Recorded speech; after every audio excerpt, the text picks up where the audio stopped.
बदलते भारत की शान।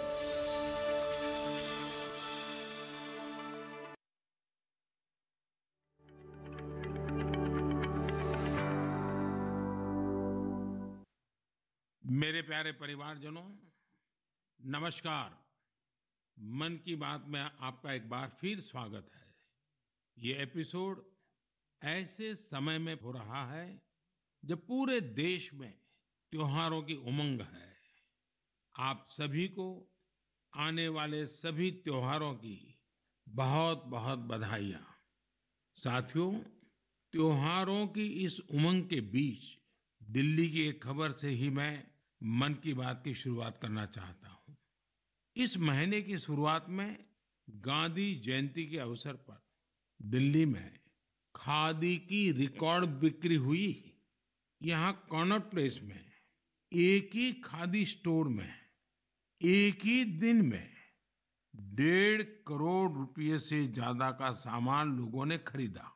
इस महीने चल रहे खादी महोत्सव ने एक बार फिर बिक्री के अपने सारे पुराने रिकॉर्ड तोड़ दिए हैं। आपको एक और बात जानकर भी बहुत अच्छा लगेगा। 10 साल पहले देश में जहां खादी प्रोडक्ट्स की बिक्री बड़ी मुश्किल से 30,000 करोड़ रुपए से भी कम थी, अब ये बढ़कर 1.25 करोड़ रुपए के आसपास पहुंच रही है। खादी की बिक्री बढ़ने का मतलब है इसका फायदा शहर से लेकर गांव तक में अलग अलग वर्गों तक पहुंचता है। इस बिक्री का लाभ हमारे बुनकर, हस्तशिल्प के कारीगर, हमारे किसान, आयुर्वेदिक पौधे लगाने वाले, कुटीर उद्योग, सबको लाभ मिल रहा है। और यही तो वोकल फॉर लोकल अभियान की ताकत है। और धीरे धीरे आप सब देशवासियों का समर्थन भी बढ़ता जा रहा है। साथियों, आज मैं अपना एक और आग्रह आपके सामने दोहराना चाहता हूं और बहुत ही आग्रह पूर्वक दोहराना चाहता हूं। जब भी आप पर्यटन पर जाएं, तीर्थाटन पर जाएं, तो वहां के स्थानीय कलाकारों के द्वारा बनाए गए उत्पादों को जरूर खरीदें। आप अपनी उस यात्रा के कुल बजट में स्थानीय उत्पादों की खरीदी को एक महत्वपूर्ण प्राथमिकता के रूप में जरूर रखें। 10% हो, 20% हो, जितना आपका बजट बैठता हो, लोकल पर जरूर खर्च करिएगा और वहीं पर खर्च कीजिएगा। साथियों, हर बार की तरह इस बार भी हमारे त्योहारों में हमारी प्राथमिकता हो वोकल फॉर लोकल, और हम मिलकर उस सपने को पूरा करें। हमारा सपना है आत्मनिर्भर भारत। इस बार ऐसे प्रोडक्ट से ही घर को रोशन करें जिससे मेरे किसी देशवासी के पसीने की महक हो, मेरे देश के किसी युवा का टैलेंट हो, उसके बनने में मेरे देशवासियों को रोजगार मिला हो, रोजमर्रा की जिंदगी की कोई भी आवश्यकता हो, हम लोकल ही लेंगे।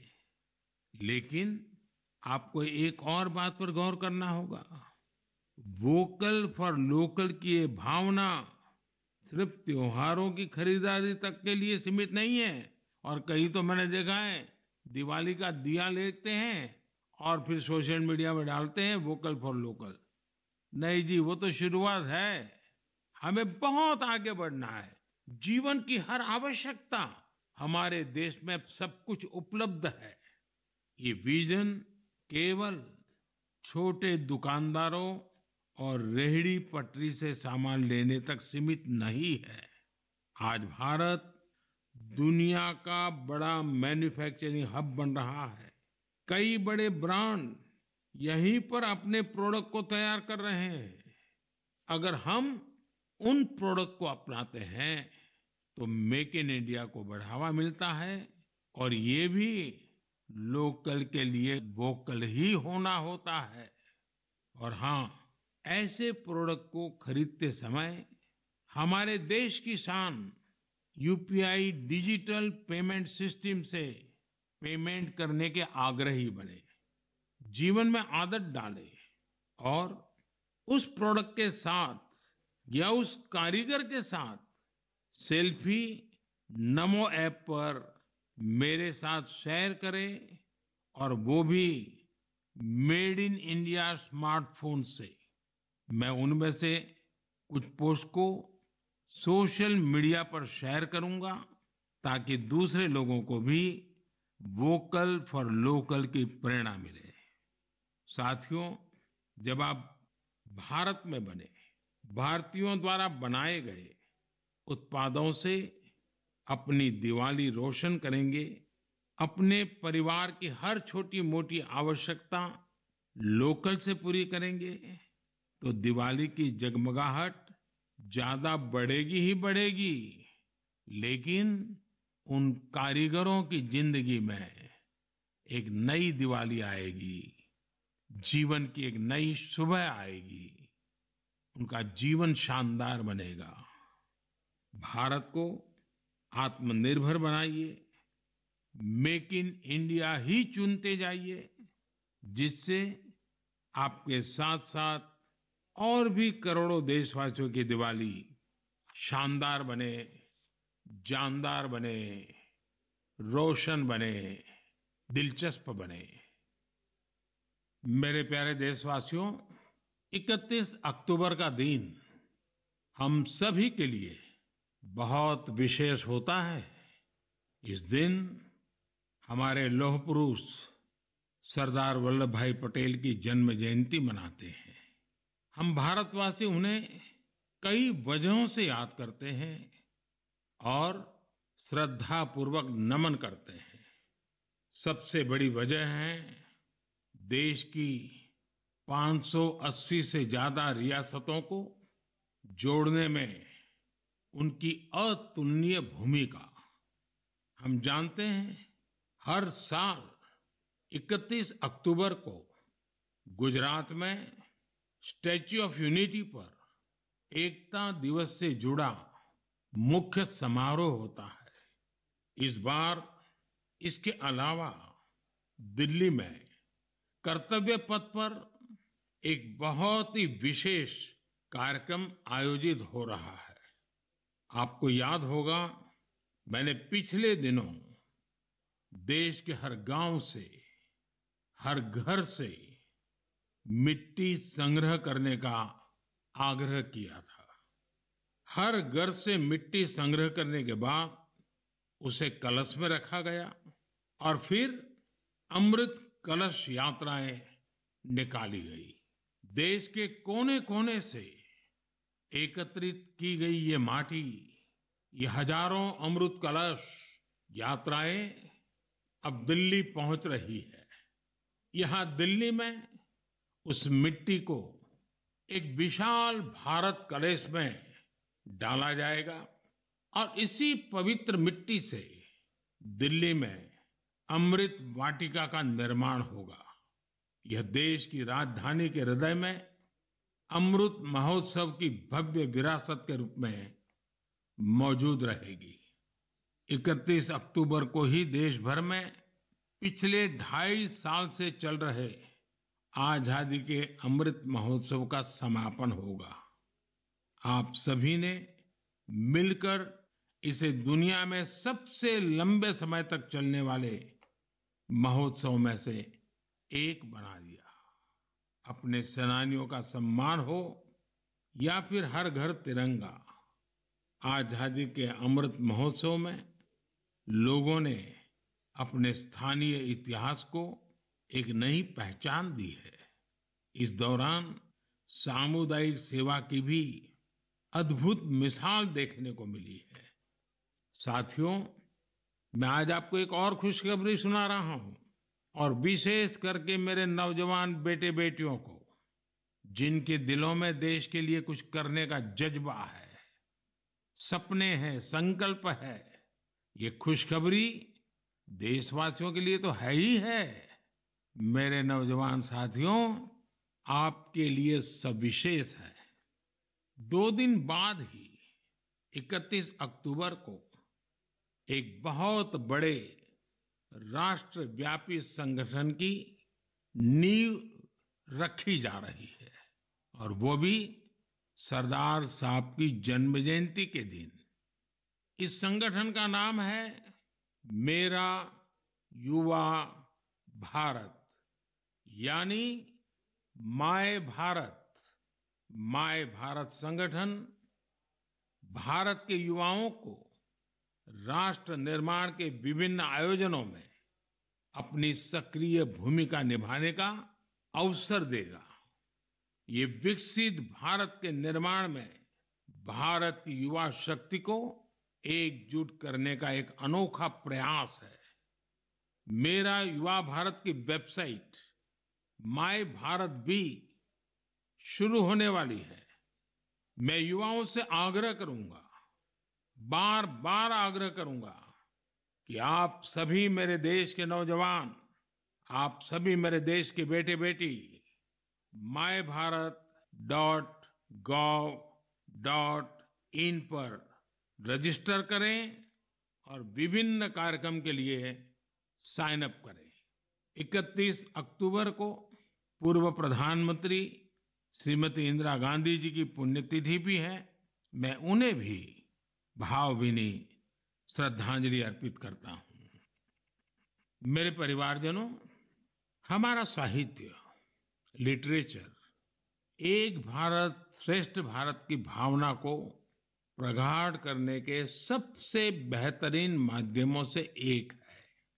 मैं आपके साथ तमिलनाडु की गौरवशाली विरासत से जुड़े 2 बहुत ही प्रेरक प्रयासों को साझा करना चाहता हूं। मुझे तमिल की प्रसिद्ध लेखिका बहन शिवशंकरी जी के बारे में जानने का अवसर मिला है। उन्होंने एक प्रोजेक्ट किया है, नीट इंडिया थ्रू लिटरेचर। इसका मतलब है साहित्य से देश को एक धागे में पिरोना और जोड़ना। वे इस प्रोजेक्ट पर बीते 16 सालों से काम कर रही है। इस प्रोजेक्ट के जरिए उन्होंने 18 भारतीय भाषाओं में लिखे साहित्य का अनुवाद किया है। उन्होंने कई बार कन्याकुमारी से कश्मीर तक और इम्फाल से जैसलमेर तक देश भर में यात्राएं की, ताकि अलग अलग राज्यों के लेखकों और कवियों के इंटरव्यू कर सके। शिवशंकरी जी ने अलग अलग जगहों पर अपनी यात्रा की, ट्रैवल कमेंट्री के साथ उन्हें पब्लिश किया है। ये तमिल और अंग्रेजी दोनों भाषाओं में है। इस प्रोजेक्ट में 4 बड़े वॉल्यूम्स हैं और हर वॉल्यूम भारत के अलग अलग हिस्से को समर्पित है। मुझे उनकी इस संकल्प शक्ति पर गर्व है। साथियों, कन्याकुमारी के थिरु A.K. पेरुमल जी का काम भी बहुत प्रेरित करने वाला है। उन्होंने तमिलनाडु के ये जो स्टोरी टेलिंग ट्रेडिशन है, उसको संरक्षित करने का सराहनीय काम किया है। वे अपने इस मिशन में पिछले 40 सालों से जुटे हैं। इसके लिए वे तमिलनाडु के अलग अलग हिस्सों में ट्रैवल करते हैं और फोक आर्ट फोरम्स को खोजकर उसे अपनी बुक का हिस्सा बनाते हैं। आपको जानकर आश्चर्य होगा कि उन्होंने अब तक ऐसी करीब 100 किताबें लिख डाली हैं। इसके अलावा पेरुमल जी का एक और भी पैशन है।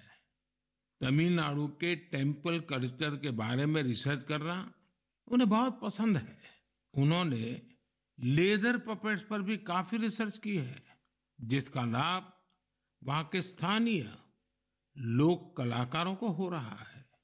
शिवशंकरी जी और A.K. पेरुमल जी के प्रयास हर किसी के लिए एक मिसाल है।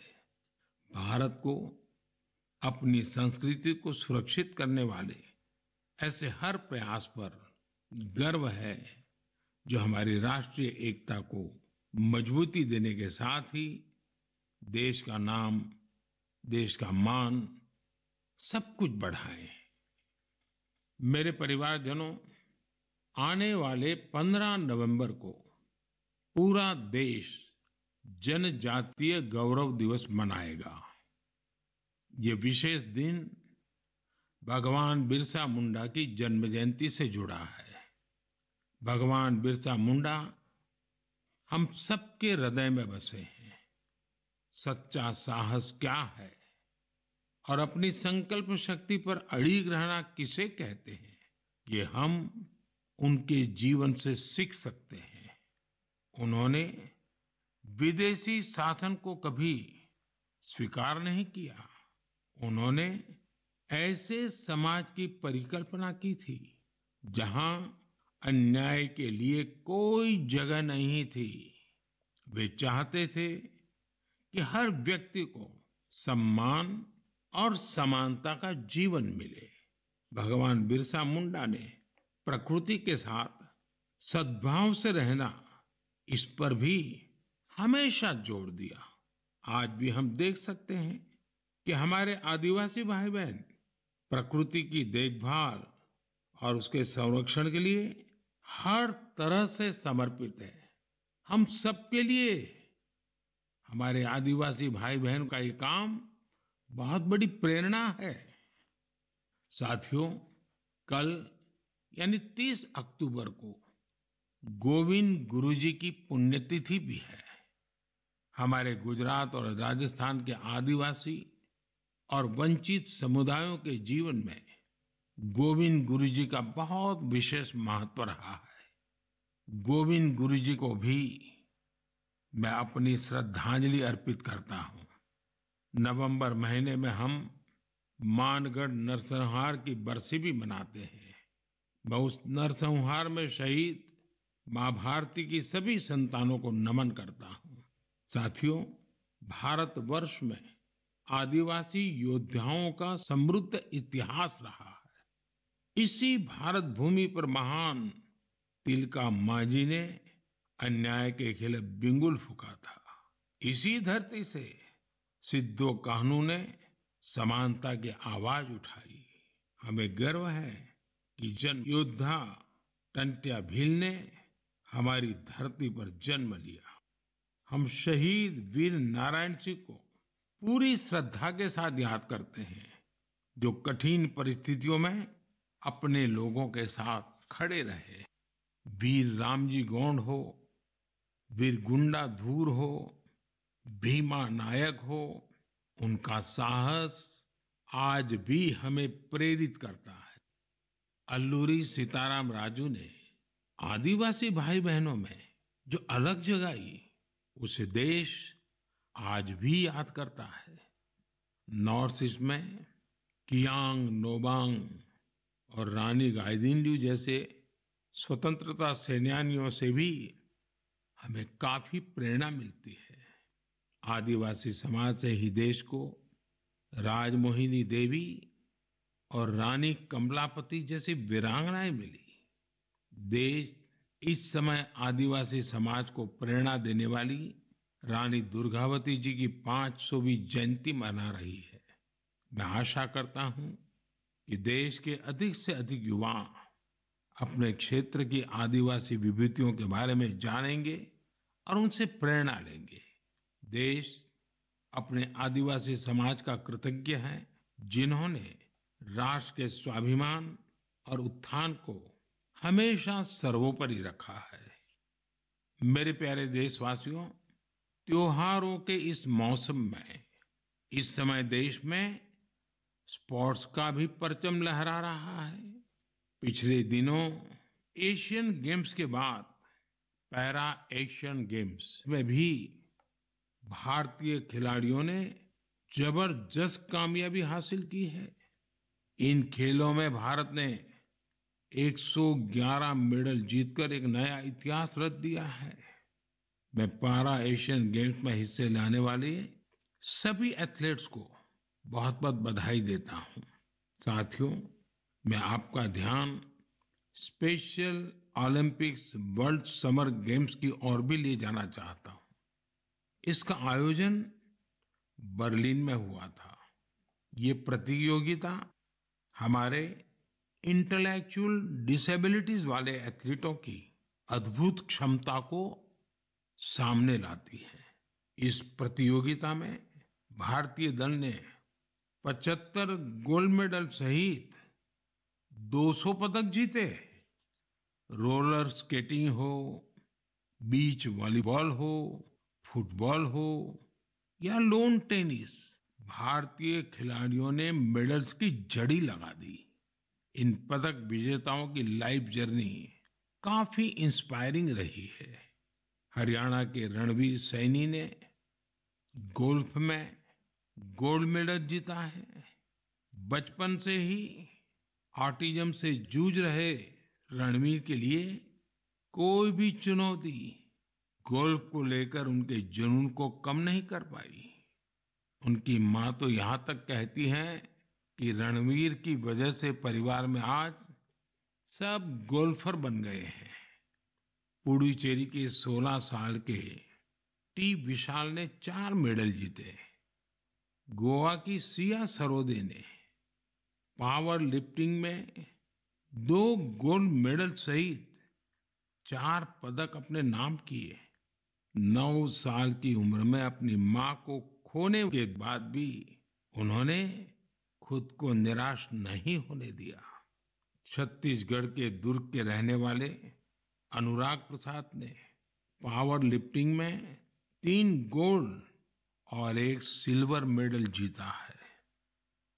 ऐसी ही प्रेरक गाथा झारखंड के इंदु प्रकाश की है, जिन्होंने साइकिलिंग में 2 मेडल जीते हैं। बहुत ही साधारण परिवार से आने के बावजूद इंदु ने गरीबी को कभी अपनी सफलता के सामने दीवार नहीं बनने दिया। मुझे विश्वास है कि इन खेलों में भारतीय खिलाड़ियों की सफलता इंटेलेक्चुअल डिसेबिलिटीज का मुकाबला कर रहे अन्य बच्चों और परिवारों को भी प्रेरित करेगी।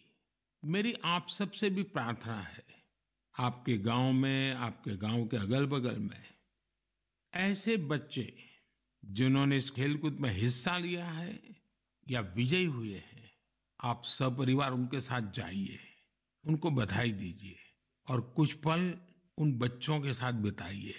आपको एक नया ही अनुभव होगा। परमात्मा ने उनके अंदर ऐसी एक शक्ति भरी है, आपको भी उसके दर्शन का मौका मिलेगा। जरूर जाइएगा।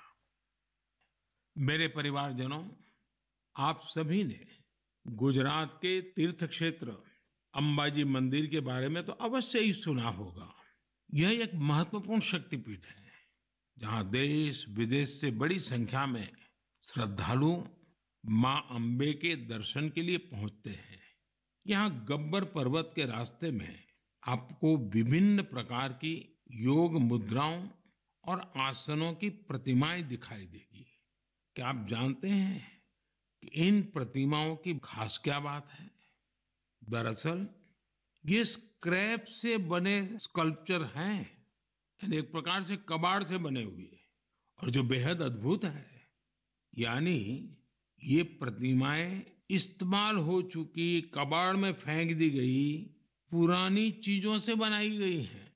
अंबाजी शक्तिपीठ पर देवी मां के दर्शन के साथ साथ ये प्रतिमाएं भी श्रद्धालुओं के लिए आकर्षण का केंद्र बन गई है। इस प्रयास की सफलता को देखकर मेरे मन में एक सुझाव भी आ रहा है।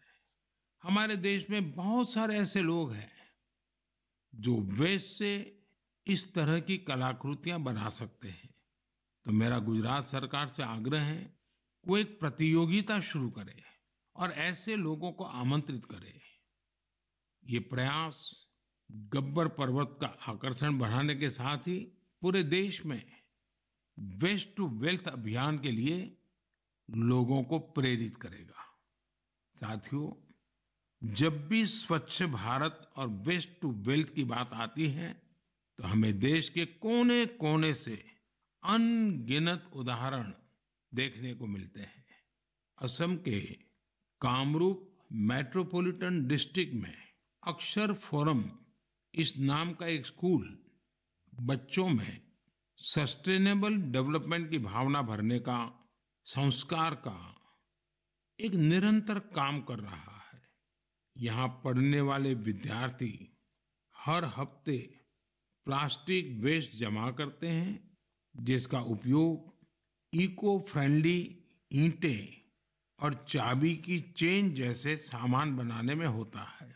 यहाँ स्टूडेंट्स को रिसाइकलिंग और प्लास्टिक वेस्ट से प्रोडक्ट बनाना भी सिखाया जाता है।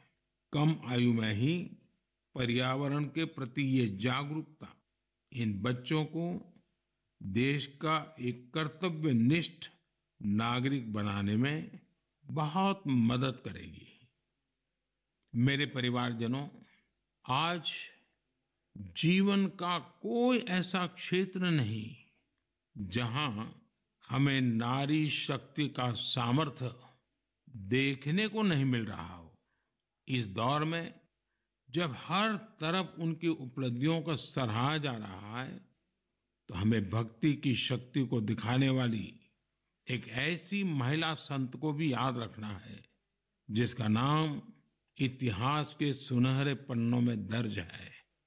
देश इस वर्ष महान संत मीराबाई की 525वीं जन्म जयंती मना रहा है।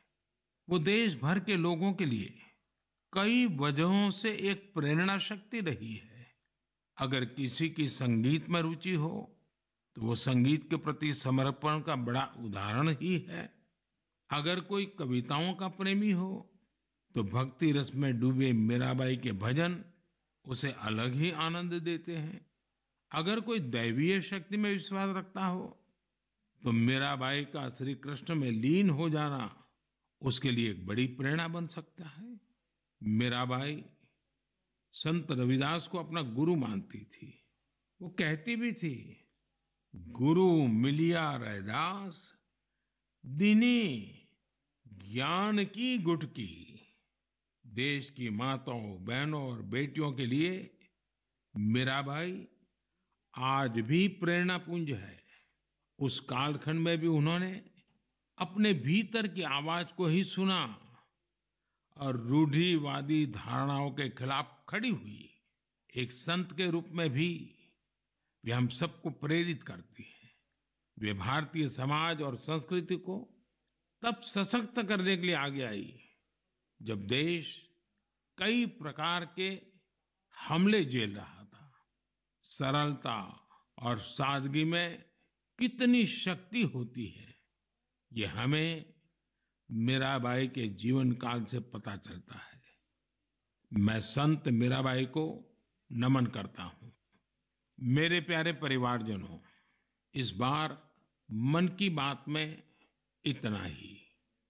आप सबके साथ होने वाला हर संवाद मुझे नई ऊर्जा से भर देता है। आपके संदेशों में उम्मीद और पॉजिटिविटी से जुड़ी सैकड़ों गाथाएं मुझ तक पहुंचती रहती है।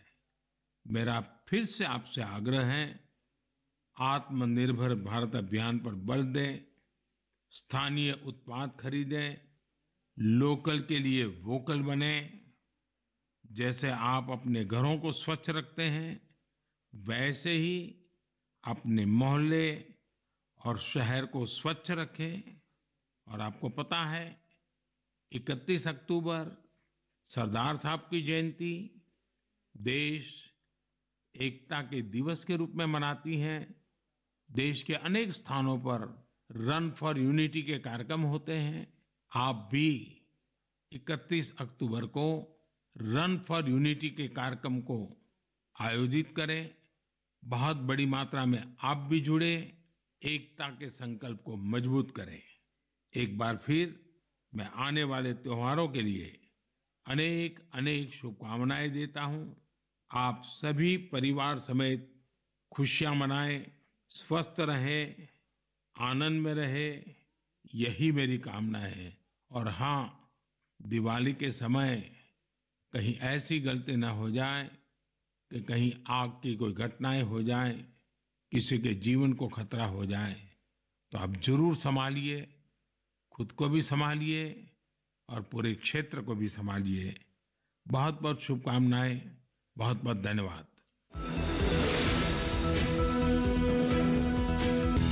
मन की बात के प्रादेशिक भाषाओं में अनुवाद का पुनः प्रसारण आप सुन सकते हैं रात 8 बजे आकाशवाणी और दूरदर्शन के। देश का एकमात्र ऐसा अनुसंधान संस्थान जिसने विशिष्ट तकनीक के प्रयोग से विलुप्तता की कगार पर पहुंच चुकी मत्स्य प्रजाति को एक नया जीवन दिया है। इन 35 सालों में हमारे वैज्ञानिकों ने और कई प्रदेश जो हैं उनके क्षेत्रों का जो है सर्वे किया है और ये पाया है कि कैसे जो है किस तरह की मछलियाँ पाई जाती हैं और अभी तक करीब 250 के आसपास मछली की प्रजातियों का पता लगा है। हम आपको लेकर चलेंगे शीत जल मात्स्यिकी अनुसंधान निदेशालय भीमताल। अगर आप भी संस्थान से जुड़ना चाहते हैं, मत्स्य पालन के विषय में कुछ जानना चाहते हैं, तो देखना मत भूलिए श्रेष्ठ संस्थान, रविवार रात 8 बजे एवं पुनः प्रसारण सोमवार सुबह 9:30 पर दूरदर्शन किसान चैनल पर।